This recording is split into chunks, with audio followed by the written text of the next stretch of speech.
ಎಲ್ಲರಿಗೂ ನಮಸ್ಕಾರ. ನನ್ನ ಹೆಸರು ಬಿ ಮಲ್ಲಿಕಾರ್ಜುನ ಆಚಾರಿ. ನೀವು ನೋಡಿದ್ರ ಟೆಕ್ ಮೋರಿಂಗ್ ಕನ್ನಡ ಚಾನಲ್. ಇವತ್ತಿನ ಟೆಕ್ ನ್ಯೂಸ್ ಎಪಿಸೋಡ್ ಬಂದ್ಬಿಟ್ಟು 86ಗೆ ಸ್ವಾಗತ ಸುಸ್ವಾಗತ. ಇವತ್ತೇನು ಅಂತ ನಿಮಗೆ ಒಂದು ಚಿಕ್ಕ ಸ್ಟೋರಿ ಹೇಳ್ತೀನಿ. ಈ ಸ್ಟೋರಿ ಬಂದ್ಬಿಟ್ಟು ಇದ್ರ ಬಗ್ಗೆ ನೀವೇ ಕೆಳಗೆ ಕಾಮೆಂಟ್ನ ತಿಳಿಸ್ಬೇಕು. ಏನಂತ ಜಸ್ಟ್ ಇದು ಚಾಟ್ ಜಿಪಿಟಿ ರಿಲೇಟೆಡ್, ಓಕೆನಾ. ಸೊ ಇದು ಇನ್ಸಿಡೆಂಟ್ ನಮ್ಮ ಕಂಟ್ರಿಯಲ್ಲಿ ನಡೆದಿಲ್ಲ, ಅದರ ಕಂಟ್ರಿಯಲ್ಲಿ ನಡೆದೈತೆ. ಒಬ್ಬ ಪ್ರೊಫೆಸರ್ ಬಂದ್ಬಿಟ್ಟು ಕಾಲೇಜಲ್ಲಿ ಹುಡುಗರಿಗೆ ಎಕ್ಸಾಮಿಗೆ ಪ್ರಿಪ್ರೇಷನ್ ಆಗೋದಕ್ಕೆ ಪ್ರಬಂಧಗಳು ಕಲ್ತ್ಕೊಂಬರ್ರಿ, ಓಕೆನಾ. ಪ್ರಬಂಧಗಳು ಕೊಡ್ತೀವಿ ಎಕ್ಸಾಮ್ ಟೈಮ್ನಲ್ಲಿ ಇವೆ ಅಂತಂದರೆ ಪ್ರಬಂಧಗಳನ್ನ ಓದ್ಕೊಂಡು ಪ್ರಿಪೇರ್ ಆಗಿ ಬಂದು ಎಕ್ಸಾಮ್ನಲ್ಲಿ ಬರೀಬೇಕಂತ ಹೇಳಿ ಹುಡುಗರು ಎಲ್ಲರೂ ತನ್ನಷ್ಟಿಗೆ ತಾನೇ ಓನಾಗಿ ಪ್ರಿಪೇರ್ ಆಗಿ ಏನಂತ ಹುಡುಗರು ಪ್ರಿಪೇರ್ ಆಗಿ ಬಂದವ್ರೆ.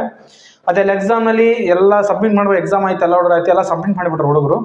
ಸೊ ವ್ಯಾಲ್ಯೂಯೇಷನ್ ಮಾಡ್ಬೇಕಲ್ಲ ಪ್ರೊಫೆಸರು. ಸೊ ಮನೇಲಿ ಹೋಗಿ ಏನಂತಂದರೆ ಈ ಚಾಟ್ ಜಿಪಿಟಿ ಯೂಸ್ ಮಾಡ್ಕೊಂಡು ಪ್ರೊಫೆಸರ್ ಅದಲ್ಲ ಅವು ಯಾವ ಕೊಟ್ಟಿದ್ದಲ್ವ ಎಕ್ಸಾಮ್ ಪೇಪರ್ಸ್ ಇರ್ತಾವೆ ಅಂತಂದರೆ ಸ್ಕ್ಯಾನ್ ಮಾಡಿ ಅಪ್ಲೋಡ್ ಮಾಡಿದ ತಕ್ಷಣ ಇದು ಇವ್ರೆ ಸ್ವಂತ ಬರ್ತಾರ, ಇಲ್ಲಾಂದ್ರೆ ಜನರೇಟೆಡ್ ಅಂದರೆ ಇವಾಗ ಚಾಟ್ ಜಿಪಿಟಿ ಯೂಸ್ ಮಾಡ್ಕೊಂಡು ಹುಡುಗರು ಕಲ್ತ್ಕೊಂಡು ಬಂದು ಬರೀತಿದಾರ ಅಂತ ಆ ರೀತಿಯಲ್ಲಿ ಕಾಪಿ ಹೊಡೆದವ್ರ ಅಂತೇಳಿ ಜಸ್ಟ್ ಟೆಸ್ಟ್ ಮಾಡೋಣ, ಸ್ಕ್ಯಾನ್ ಮಾಡಿ ಅಪ್ಲೋಡ್ ಮಾಡಿಬಿಟ್ಟೆ ಚಾಟ್ ಜಿಪಿಟಿಲಿ. ಸೊ ಅವಾಗ ಏನಂತಂದರೆ ಆ ಚಾಟ್ ಜಿಪಿಟಿ ಇದ್ದಕ್ಕಿದ್ದಂಗೆ ಸುಳ್ಳು ಹೇಳ್ಬಿಡುತ್ತೆ. ಇದೊಂದು ಜನರೇಟೆಡ್ ಲೆಟರ್ ಅಂತ ಆ ರೀತಿಯಲ್ಲಿ ಸುಳ್ಳು ಸುದ್ದಿ ಹಬ್ಸ್ಬಿಟ್ಟದು. ಸೊ ಅದನ್ನು ತಿಳ್ಕೊಂಡು ಏನಂತಂದರೆ ಹುಡುಗರನ್ನೆಲ್ಲರನ್ನ ಫೇಲ್ ಮಾಡಿದಾನೆ ಅಂತ ಹೇಳ್ಬೋದು, ಓಕೆನಾ. ಇದು ಬಂದ್ಬಿಟ್ಟು ಭಾಳಷ್ಟು ವರ್ಸ್ಟ್, ಓಕೆನಾ. ಅದು ಸುಳ್ಳು ಹೇಳೈತೆ ಚಾಟ್ ಜಿಪಿಟಿ. ಹುಡುಗರು ತನ್ನಷ್ಟಿಗೆ ತಾನೇ ಸ್ವಂತ ಪ್ರಿಪೇರ್ ಆಗಿ ಬಂದವೆ. ಆ ಹುಡುಗರು ಎಷ್ಟು ಹೇಳಿದ್ರು ಕೇಳಿಲ್ಲಂತೆ, ಎಲ್ಲ ಫೇಲ್ ಮಾಡಿದ ತಕ್ಷಣ ಹಂಗೋ ಹಿಂಗೋ ಕೆಲವು ದಿನಗಳಾದ್ಮೇಲೆ ಅಂತ ಅದು ಹುಡುಗರು ಏನಂತಂದ್ರೆ ಗೊತ್ತಾಯ್ತು ಹುಡುಗರು ಸ್ವಂತಾಗಿ ಬರ್ಕೊಂಬಂದ್ರಂತ ಅವಾಗ ಗೊತ್ತಾಯ್ತು. ಸೊ ಅವಾಗ ಏನಂತಂದ್ರೆ ಎಲ್ಲರ ಕ್ಲಾಸ್ ರೂಮ್ನಾಗ ಈ ಪ್ರೊಫೆಸರ್ ಕ್ಲಾಸ್ ರೂಮಾಗ ಬಂದು ಹುಡುಗರ ಜೊತೆ ಎಲ್ಲರಿಗೆ ಕ್ಷಮೆ ಕೇಳಿದಾನ ಅಂತ ಹೇಳ್ಬೋದು. ಸೊ ಇದರ ಅರ್ಥ ಏನಂತಂದ್ರೆ ನಂಬಬೇಕು, ಈ ಥರ ಟೂಲ್ಸ್ನ ನಂಬಬೇಕು, ಅತಿಯಾಗಿ ನಂಬಾರ್ದು, ಓಕೆನಾ, ಆ ರೀತಿಲಿ. ಸೊ ಅದಕ್ಕಾಗಿ ಅಂತ ಈ ರಿಲೇಟೆಡ್ ಇದ್ರ ಬಗ್ಗೆ ನಿಮ್ಗೆ ಏನು ಅಂತ ಕೆಳಗೆ ಕಾಮೆಂಟ್ ತಿಳಿಸಿ, ಓಕೆನಾ, ಮರಿಬೇಡಿ. ಸೊ ಇದಿಷ್ಟು ಈ ಸ್ಟೋರಿ ಬಗ್ಗೆ. ಈ ಟೆಕ್ ನ್ಯೂಸ್ ಸ್ಟಾರ್ಟ್ ಮಾಡೋಕೆ ಮುಂಚೆ ಮಾತ್ರ ನೀವು ನಮ್ಮ ಚಾನಲ್ಗೆ ಹೊಸ ಬಂದಿದ್ರೆ ಕೆಳಗಡೆ ರೆಡ್ ಕಲರ್ ಸಬ್ಸ್ಕ್ರೈಬ್ ಬಟನ್ ಇರುತ್ತೆ, ಕ್ಲಿಕ್ ಮಾಡಿ. ಸ್ವಲ್ಪ ಲೈಕ್ ಕೊಟ್ಟರೆ ಮೋಟಿವೇಶನ್ ಥರ ಫೀಲ್. ನಾನು ಇದರ ಡೈಲಿ ಟೆಕ್ ಅಪ್ಡೇಟ್ಸ್ ನಮಗೆ ಟ್ರೈ ಮಾಡ್ತಾನೆ ಇರ್ತೇನೆ ನಿಮಗಾಗಿ. ಸೊ ಇನ್ನಾಗಲೇಟು ಈ ವಿಡಿಯೋ ಸ್ಟಾರ್ಟ್ ಮಾಡಿ. ಇದರಲ್ಲಿ ಫಸ್ಟ್ ಟೆಕ್ ನ್ಯೂಸ್ ಬಂದ್ಬಿಟ್ಟು ನಮ್ಗೆ ಏನಂತಂದ್ರೆ ಪಬ್ಜಿ ಕಡೆಯಿಂದ ಪಬ್ಜಿ ಬಂದ್ಬಿಟ್ಟು ನಮ್ಮ ಇಂಡಿಯಾದಲ್ಲಿ ಅನ್ಬ್ಯಾನ್ ಆಗೋ ಸಿಚುವೇಶನ್ ಬಂದೈತೆ. ಸೊ ಇವರು ಪ್ರತಿ ಸಲ ಅಪ್ಡೇಟ್ ಕೊಡ್ತಾನೆ ಇರ್ತಾರೆ, ಅನ್ಬ್ಯಾನ್ ಆಗುತ್ತೆ, ಕಮಿಂಗ್ ಸೂನ್ ಅಂತ ಹೇಳ್ತಾರೆ. ಫಸ್ಟ್ ಆಫ್ ಆಲ್ ಬಂದ್ಬಿಟ್ಟು ಅಂದರೆ ಯಾವುದೇ ಡೇಟನ್ನು ಮೆನ್ಷನ್ ಮಾಡೋಕ್ಕಲ್ಲ ಇವರು, ಅದೇ ಬೇಜಾರು. ಸೊ ಇವ್ರು ಹೇಳಿದ ಪ್ರಕಾರ ಏನಂತಂದರೆ ನಮ್ಮ ಇಂಡಿಯಾದಲ್ಲಿನ ಕೆಲವೇ ದಿನದಲ್ಲಿ ಏನಂತಂದರೆ ಎಲ್ಲ ಅಧಿಕಾರಿಗಳು ಮೇಲಧಿಕಾರಿಗಳು ಇದ್ದಾರೆ ನಮ್ಮ ಗೌರ್ಮೆಂಟ್ನಲ್ಲಿ, ಅವರು ಆದೇಶ ಕೊಡ್ತಾರಂತೆ. ಇವಾಗ ಪ್ಲೇ ಸ್ಟೋರ್ ಈ ಸ್ಟೋರ್ಗಳಿದಾವಲ್ಲ, ಓಕೆ, ನಾವು ಅಪ್ಲಿಕೇಶನು ಪ್ಲೇ ಸ್ಟೋರ್ ಆಗಲಿ ಸಮಥಿಂಗ್ ಸ್ಟೋರ್ಗಳಿದಾವಲ್ಲ, ಅದು ಆದೇಶ ಕೊಡ್ತಾರಂತೆ ನಮ್ಮ ಇಂಡಿಯಾದಲ್ಲಿ ಪಬ್ಜಿನ ಅನ್ಬ್ಯಾನ್ ಮಾಡೋದಕ್ಕೆ, ಓಕೆನಾ. ನಿಮ್ಗೆ ಏನಂತಂದರೆ ಇದರಲ್ಲಿ ಫಸ್ಟ್ ನಿಮಗೆ ಲಾಂಚ್ ಆಗುತ್ತೆ, ಪರ್ಮನೆಂಟ್ಲಿ ಆಗಿರಲ್ಲ ಈ ಗೇಮು, ಓಕೆ. ನಮಗೆ 3 months ಏನಂತಂದ್ರೆ ಇವ್ರನ್ನ ಇಕ್ತಾರೆ, ಓಕೆನಾ. 3 months ಈ ಥರ ಸ್ಟೆಬಲೈಸ್ ಆಗಿ ಇಕ್ತಾರೆ. ಅವಾಗ ಯಾವುದೇ ರೀತಿಯಲ್ಲಿ ಇನ್ಸಿಡೆಂಟ್ ಬರಲಿದ್ರೆ, ಇವಾಗ ಎಕ್ಸಾಕ್ಟ್ಲಿ ಆ ಹುಡುಗ ಅಡಿಕ್ಟ್ ಆದ, ಸೊ ಅವ್ರ ನಮ್ಮನ್ನು ಕೊಲ್ದ, ಇವರು ಮಕ್ಕಳು ಕೊಯ್ದ್ರು, ಆ ರೀತಿಯಲ್ಲಿ ನಾವು ಭಾಳಷ್ಟು ಇನ್ಸಿಡೆಂಟ್ ನೋಡಿರ್ತೀವಿ. ಸೊ ಅದೇ ಥರ ಅಂತಂದರೆ ಕೇಸ್ಗಳು ದಾಖಲೆ ಆಗಲಿದ್ರೆ ಮಾತ್ರ ಇದನ್ನು ಸ್ಟೇ ಆಗಿ ಇರ್ತಾರ, ಇಲ್ಲ ಅಂತಂದರೆ 3 monthsನಲ್ಲಿ ಕಿತ್ತೋಸಿದಾರ. ಸೊ ಇದರಲ್ಲಿ ಕೆಲವೊಂದು ನಮ್ಗೆ ಏನಂತಂದರೆ, ಓಕೆನಾ, ನಿಮಗೆ ಬ್ಲಡ್ ಕಲರ್ ಇರಲ್ಲ, ನೀವು ಯಾರನ್ನ ಶೂಟ್ ಮಾಡ್ತಿರ್ಬೇಕು. ಅದೇ ಥರ ಬಂದ್ಬಿಟ್ಟು ಏನಂತಂದರೆ ನೆಕ್ಸ್ಟು ಇದು 24 hours ಆನ್ಲೈನ್ ಇರಲ್ಲ, ಕೆಲವೊಂದು ಟೈಮ್ ಲಿಮಿಟ್ಸ್ ಇರ್ತಾವೆ. ಆ ಟೈಮ್ ಲಿಮಿಟ್ಸಲ್ಲಿ ಅಂತ ನೀವು ಈ ಗೇಮ್ನ ಆಡ್ಕೋಬೋದು, ಓಕೆನಾ. ಸೊ ಕೆಲವೊಂದು ರಿಸ್ಟ್ರಿಕ್ಷನ್ಸ್ ಇರ್ತಾವೆ ಅಕೌಂಟ್ನಲ್ಲಿ, ಇವೇ ನಮಗೆ ಮೇನ್ ರಿಸ್ಟ್ರಿಕ್ಷನ್ಸು. ಸೊ ಓಕೆನಾ, ನಮಗೆ ನಮಗೆ ಮೇನ್ ಇವಿಷ್ಟು ರಿಸ್ಟ್ರಿಕ್ಷನ್ಸ್ ಅಂತ ಬರ್ತಾಯಿತ್ತು ನಮ್ಮ ಇಂಡಿಯಾಕ್ಕೆ. ಸೊ ನೋಡೋಣ ಏನಂತ ಇನ್ನು ಕೆಲವೇ ದಿನದಲ್ಲಿ ಆದೇಶ ಕೊಡ್ತಾರ ಅಂತ ಹೇಳಿದ್ದಾರೆ ಗೌರ್ಮೆಂಟ್. ಸೊ ಇದು ಬಂದ್ಬಿಟ್ಟು ನಮಗೆ ಪಬ್ಜಿ ಕಡೆ. ಇದರಲ್ಲಿ ನೆಕ್ಸ್ಟ್ ನ್ಯೂಸ್ ಬಂದ್ಬಿಟ್ಟು ನಮ್ಗೆ ಏನು ಟೆಸ್ಲಾ ಕಡೆದ ಟೆಸ್ಲಾ ಕಾರ್ಗಳು ನಮ್ಗೆ ಏನಂದ್ರೆ ನಮ್ಮ ಇಂಡಿಯಾದಲ್ಲಿ ಇವಾಗ ಮೇಡ್ ಇನ್ ಇಂಡಿಯಾ ಆಗ್ತದವೆ, ನಮ್ಮ ಇಂಡಿಯಾಗೆ ಬರ್ತದೆ ಟೆಸ್ಲಾ ಕಾರ್ಸ್. ಇವ್ರಿಗೆ ಏನಂದ್ರೆ ಫೌಂಡ್ ಮಾಡೋದಕ್ಕೆ ಎಲ್ಲ ರೀತಿಯಲ್ಲಿ ಗೌರ್ಮೆಂಟ್ ಪರ್ಮಿಷನ್ ತಗೊಂತಿದಾರ ಟೆಸ್ಲಾದವರು, ಓಕೆನಾ. ಏನಂತಂದರೆ ಎಕ್ಸಾಕ್ಟ್ಲಿ ಇವ್ರು ಅಂತಂದರೆ ಬೇರೆ ಕಂಟ್ರಿಯಿಂದ ಆಮದು ಮಾಡ್ಕೋಬೇಕು ಅನ್ಕೊಂಡಿದ್ರು, ಓಕೆನಾ. ಇವಾಗ ಬೇರೆ ಅದೆಲ್ಲಿ ಬಿಲ್ಡ್ ಮಾಡ್ತಾರೋ ಅಲ್ಲಿಂದ ಏನಂತಂದರೆ ಕಾರ್ಗಳನ್ನ ತರಿಸಬೇಕು ಅಂತ ಆ ರೀತಿ ಎಲ್ಲ ಪ್ಲಾನ್ ಆಗಿ ಕೇಳಿದ್ರು. ಬಟ್ ಏನಂತಂದರೆ ಹೆವಿ ಕಾಸ್ಟ್ ಆಗುತ್ತೆ, ಅಂದರೆ ಟ್ಯಾಕ್ಸ್ ಮಾತ್ರ ಹೆವಿ ಬೀಳುತ್ತೆ ಅಂತೇಳಿ ಇವ್ರು ಏನಂತಂದ್ರೆ ನಮ್ಮ ಇಂಡಿಯಾದವ್ರು ಒಪ್ಕೊಳ್ಳಿಲ್ಲ. ಸೊ ನೀವು ಏನನ್ನಿದ್ರು ಟೆಸ್ಲಾ ಕಾರ್ ಬಿಲ್ಡ್ ಮಾಡ್ಬೇಕಂದ್ರೆ ನಮ್ಮ ಇಂಡಿಯಾದಲ್ಲೇ ಬಿಲ್ಡ್ ಮಾಡಿ, ಮೇಕ್ ಇನ್ ಇಂಡಿಯಾ ಮಾಡಿ, ಓಕೆನಾ. ಹಂಗಾದ್ರೆ ನಾವು ನಿಮಗೆ ಪರ್ಮಿಷನ್ ಕೊಡ್ತೀವಿ ಇಲ್ಲಾಂದ್ರೆ ಇಲ್ಲ ಅಂತೇಳಿ ಆ ರೀತಿಯಲ್ಲಿ ಗೌರ್ಮೆಂಟ್ ಹೇಳುತ್ತೆ. ಒಳ್ಳೆ ಕೆಲಸ ಮಾಡೈತೆ. ಇವ್ರು ಏನಂತಂದರೆ ಮಾತುಕತೆ ನಡೆಸವ್ರೆ ನಮ್ಮ ಗೌರ್ಮೆಂಟ್ ಜೊತೆ. ಇನ್ನು ಕೆಲವೇ ದಿನದಲ್ಲಿ ಇವ್ರು ಹೇಳೋದ್ರ ಪ್ರಕಾರ ಅಂತಂದರೆ ಇನ್ನು ಕೆಲವೇ ದಿನದಲ್ಲಿ ಫ್ಯಾಕ್ಟ್ರಿನ ಸ್ಟಾರ್ಟ್ ಮಾಡ್ತೀವಿ ಅಂತ ಆ ರೀತಿಯಲ್ಲಿ ಹೇಳ್ತಿದ್ದಾರೆ.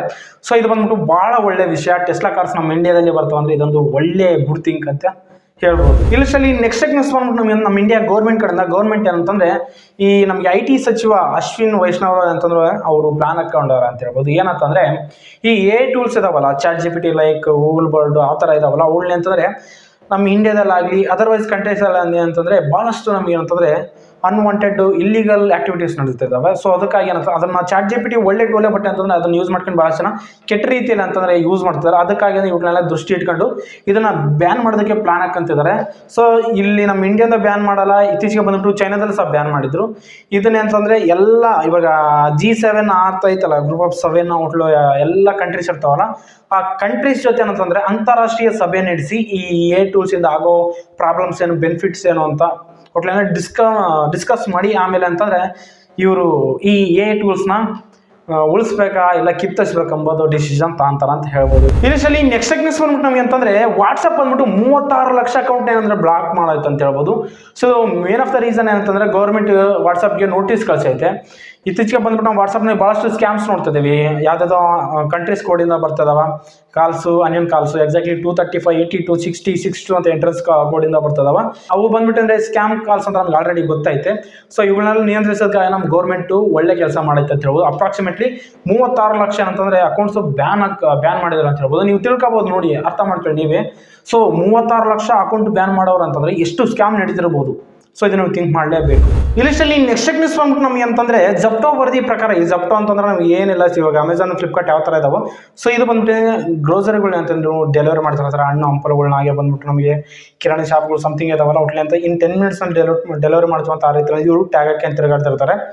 ಸೊ ಏನು ಗುರು ಇದರಲ್ಲಿ ಮ್ಯಾಟ್ರು ಅಂತಂದರೆ, ಇವರು ಹೇಳಿದ ವರದಿ ಪ್ರಕಾರ ಅಂತಂದರೆ ಈ ಸಮ್ಮರ್ನಲ್ಲಿ ಏಪ್ರಿಲ್ ತಿಂಗಳಲ್ಲಿ ಫಸ್ಟ್ ಆಫ್ ಆಲ್ ಹೇಳೋದಾದರೆ ಏಪ್ರಿಲ್ ತಿಂಗಳಲ್ಲಿ ಪ್ರತಿದಿನ ಯಾವತ್ತು ರೆಕಾರ್ಡ್ ಮಾಡಿದ್ದೆ ಅಂತಂದರೆ ಮಾವಿನ ಹಣ್ಣುಗಳನ್ನ ಅಂತಂದರೆ ದಿನಕ್ಕೆ 60 ಲಕ್ಷ ಮೌಲ್ಯ ಅಂತಂದರೆ ಇವರು ಸೇಲ್ ಮಾಡೋರಂತೆ ಒಂದು ದಿನಕ್ಕೆ. ಓಕೆನಾ, ಇಡೀ ಏಪ್ರಿಲ್ ತಿಂಗಳಲ್ಲಿ ಎಲ್ಲ ಕೌಂಟ್ ಮಾಡಿದ್ರೆ ಮಿನಿಮಮ್ ಬಂದ್ಬಿಟ್ಟು 25 ಕೋಟಿ ವೆಚ್ಚದ ಅಂತ ಮಾವಿನ ಹಣ್ಣುಗಳು ಸೇಲ್ ಆಗಿದಾವೆ ಅಂತ ಹೇಳ್ಬೋದು. ಸೊ ದೊಡ್ಡ ಲೆಕ್ಕ ಇದು ಬಂದ್ಬಿಟ್ಟು ಮೈಂಡ್ ಬ್ಲೋಯಿಂಗ್. ಯಾವ್ಯಾವ ಹಣ್ಣುಗಳು ಎಷ್ಟೊಂದು ಸೇಲ್ ಆಗಿಲ್ಲ ಅಂತ. ಸೊ ಆ ಲೆವೆಲ್ ಅಂತಲೇ ಈ ಮಾವಿನ ಹಣ್ಣುಗಳು ಸೇಲ್ ಆಗಿದಾವೆ ಅಂತ ಹೇಳ್ಬೋದು. ವಿತ್ 30% ಅಂತಂದರೆ ಎಲ್ಲವಕ್ಕಿಂತ ಬೆಟರ್ ಆಯ್ತು ಅಂತ ಹೇಳ್ಬೋದು. ಇವು ಓಕೆನಾ, ಎಲ್ಲ ಹಣ್ಣುಗಳಿಂದ ಬೆಟರ್ ಆಯ್ತಂತೆ. ಸೊ ಇದು ಬಂದ್ಬಿಟ್ಟು ದೊಡ್ಡ ಲೆಕ್ಕ. ಓಕೆನಾ, ಸೊ ಸಮ್ಮರ್ನಲ್ಲಿ ಮಾವಿನ ಹಣ್ಣುಗಳನ್ನ ಸುಮ್ಮನೆ ಬಿಟ್ಟಾರ ಕತೆಗಳು. ಸೊ ಇವರಿಂದ ಡೈರೆಕ್ಟು ರೈತರಿಂದ ತಾಂತಾರ ಮಾವಿನ ಹಣ್ಣುಗಳೆಲ್ಲ. ಸೊ ಇದು ಬಂದ್ಬಿಟ್ಟು ನಮಗೆ ಜಪ್ಟೋ ವರದಿ ಪ್ರಕಾರ. ಇಲ್ಲಿ ನೆಕ್ಸ್ಟ್ ನ್ಯೂಸ್ ಬಂದ್ಬಿಟ್ಟು ನಮಗೆ ಅಂತಂದ್ರೆ OnePlus ಕಡೆ OnePlus Nord 3 ಈ ಮೊಬೈಲ್ ಬಂದ್ಬಿಟ್ಟು ನಮಗೆ ಅಂತಂದರೆ ಕೆಲವೊಂದು ಪಿಕ್ಚರ್ಸ್ ಹೊರಗಡೆ ಬಿಟ್ಟವ್ರೆ. ಈ ಮೊಬೈಲ್ ಬಂದ್ಬಿಟ್ಟು ನಮಗೆ ಜೂನ್ ಅಥವಾ ಜುಲೈ ತಿಂಗಳಲ್ಲಿ ಈ ಮೊಬೈಲ್ ಲಾಂಚ್ ಆಗುತ್ತೆ ಅಂತ ಹೇಳ್ಬೋದು. ನಮಗೆ ಇದರಲ್ಲಿ ಕ್ಯಾಮ್ರಾ ಸ್ಪೆಸಿಫಿಕೇಶನ್ಸ್ ಹೊರಗೆ ಬಿಟ್ಟವ್ರೆ. ಇದರಲ್ಲಿ ಮೇನ್ ಕ್ಯಾಮ್ರಾ ಬಂದ್ಬಿಟ್ಟು 64 ಮೆಗಾಪಿಕ್ಸೆಲ್ ಇಂದ ಬರ್ತೈತೆ. ಒಂದು ಮೈಕ್ರೋ ಕ್ಯಾಮ್ರಾದಿಂದ ಒಂದು ಅಲ್ಟ್ರಾ ವೈಡ್ ಆಗಲಿಂದ ಬರ್ತೈತೆ ಅಂತ ಹೇಳ್ಬೋದು. ಸೊ ಇದು ಎಕ್ಸಾಕ್ಟ್ಲಿ ಹೇಳ್ದಲ್ವಾ, ಜೂನ್ ಆರ್ ಜುಲೈ ಕನ್ಫರ್ಮ್. ಇಲ್ಲಿ ನೆಕ್ಸ್ಟ್ ನ್ಯೂಸ್ ಬಂದ್ಬಿಟ್ಟು ಆಡಿ ಕಡೆಯಿಂದ ಆಡಿ ಕಾರ್ಸ್ ಬಗ್ಗೆ ನಿಮಗೆ ಸಪ್ರೇಟ್ ಆಗಿ ಹೇಳೋ ಅವಶ್ಯಕತೆ ಇಲ್ಲ. ಇವರೊಂದು ಅಪ್ಲಿಕೇಶನ್ ನಮ್ಗೆ ಏನಂತಂದರೆ ಲಾಂಚ್ ಮಾಡವ್ರೆ ನಮ್ಮ ಇಂಡಿಯಾದಲ್ಲಿ. ಸೊ ಆ ಅಪ್ಲಿಕೇಶನ್ ಏನು ಬಂದ್ಬಿಟ್ಟು ಮೈ ಆಡಿ ಕನೆಕ್ಟ್ ಅಂತ. ನೀವೇನಾದರೂ ಆಡಿ ಕಾರ್ಸ್ ಇದ್ದರೆ ನಿಮಗೆ ಫಸ್ಟ್ ಆಫ್ ಆಲ್ ಬಂದ್ಬಿಟ್ಟು ಏನಂತಂದರೆ ಬೆಂಕಿ ಅಪ್ಡೇಟು ನಿಮಗೆ EV vehicles, first of all ಆಡಿ EV ವೆಹಿಕಲ್ಸ್ ನೀವೇನಾದ್ರು ಯೂಸ್ ಮಾಡ್ತಿದ್ರೆ ನಿಮಗೆ EV ವೆಹಿಕಲ್ಸ್ ಚಾರ್ಜ್ ಸ್ಟೇಷನ್ ಎಲ್ಲದ ಅಂತ ಗೊತ್ತಿರಲ್ಲ. ಸೊ ಅದಕ್ಕೆ ಅಂತ ಈ ಅಪ್ಲಿಕೇಶನ್ ಭಾಳಷ್ಟು ಯೂಸ್ಫುಲ್ ಆಗುತ್ತೆ. ನೀವೇನಂತಂದರೆ ಈ ಅಪ್ಲಿಕೇಶನ್ನ ಯೂಸ್ ಮಾಡ್ಕೊಂಡು EV ಚಾರ್ಜ್ ಸ್ಟೇಷನ್ಗಳು ಎಲ್ಲಿದ್ದಾವೆ, ಎಲ್ಲಿಲ್ಲ ಅಂತ ಎಲ್ಲ ಈಸಿಯಾಗಿ ತಿಳ್ಕೊಬೋದು. ಇದು ಡೆಡಿಕೇಟೆಡ್ ಟು ಆಡಿ ಕಾರ್ಸ್ಗಳಿಗೆ ಬಿಟ್ಟು ಬೇರೆದಕ್ಕೆ ಏನಲ್ಲ. ಸೊ ಇದು ಬಂದ್ಬಿಟ್ಟು ಅಂತಂದರೆ ಆಡಿ ಕಾರ್ಸ್ ಕಡೆಯಿಂದ. ಇಲ್ಲಿ ನೆಕ್ಸ್ಟ್ ನ್ಯೂಸ್ ಬಂದ್ಬಿಟ್ಟು ಇನ್ಸ್ಟಾಗ್ರಾಮ್ ಕಡೆಯಿಂದ. ಇನ್ಸ್ಟಾಗ್ರಾಮ್ ಏನಂತ ಹೊಸ ಫೀಚರ್ ಕೊಟ್ಟವ್ರೆ. ನೀವೇನಾದರೂ ಯಾವುದೊಂದು ಪೋಸ್ಟಿಗೆ ಕಾಮೆಂಟ್ ಮಾಡೋಕಂದ್ರೆ ಜಸ್ಟ್ ಟೈಪ್ ಮಾಡಾಕ್ತಿದ್ರಿ, ಇವಾಗಿಂದ ಏನಂತ ನೀವು ಗಿಫ್ಟ್ಗಳು ಸಹ ಕಳಿಸ್ಬೋದು. ಸೊ ನೋಡಿರಲ್ಲ ಫ್ರೆಂಡ್ಸ್, ಇವು ಬಂದ್ಬಿಟ್ಟು ಇವತ್ತಿನ ಬಂದ್ಬಿಟ್ಟು ಒಳ್ಳೆ ಇಂಟ್ರೆಸ್ಟಿಂಗ್ ಟೆಕ್ ನ್ಯೂಸ್ ಅಂತ ನಾನು ಏನಿಸಿದ್ದು. ಈ ಟೆಕ್ ನ್ಯೂಸಲ್ಲಿ ನಿಮ್ಗೆ ಯಾವ್ದು ಇಷ್ಟ ಆಯ್ತು ಅಂತ ಕೆಳಗೆ ಕಾಮೆಂಟ್ನ ತಿಳಿಸಿ. ಈ ವಿಡಿಯೋ ಲೈಕ್ ಮಾಡಿ, ಶೇರ್ ಮಾಡಿ, ಕಾಮೆಂಟ್ ಮಾಡಿ. ಇದರ daily tech updates tech one channel subscribe ಮಾಡಿ. ಸ್ವಲ್ಪ ಲೈಕ್ ಕೊಟ್ಟರೆ ಮೋಟಿವೇಶನ್ ತರ ಫೀಲ್. ನಾನು ಇದರ ಡೈಲಿ ಟೆಕ್ ಅಪ್ಡೇಟ್ಸ್ ಟ್ರೈ ಮಾಡ್ತಾನೆ ಇರ್ತೇನೆ ನಿಮಗಾಗಿ. ಸೊ ಸಿಗೋಣ ಮುಂದಿನ ವಿಡಿಯೋದಲ್ಲಿ. ಬಾಯ್.